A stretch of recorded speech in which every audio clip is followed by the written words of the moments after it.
जी, अस्सलाम वालेकुम। आज जो है वो जो हमारा इस्लाम वोक़े था उसका लेट्स डे टैग है, आखिरी दिन है।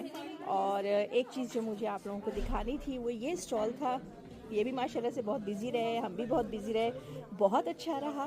तो लेकिन मैंने कहा चले मैं आप लोगों को अब जाते-जाते जो है ना इनका ज़रूर बता दूँ, क्योंकि ज़ाहिर है हम जर्मनी में रहते हैं। अभी पिछले दिनों वुलवर्थ में भी ये चीज़ें आई थी तो हमने बड़ी खुशी से ख़रीदी थी। लेकिन जब हमारे अपने लोग ये चीज़ें बेच रहे हैं तो क्यों ना हम इनसे जो है ना वो ये चीज़ें ख़रीदें, रमज़ान की या फ़लस्तीन की, या फ़लस्तीन का जो स्कार्फ़ होता है वो हम लोग चाहते हैं लेना।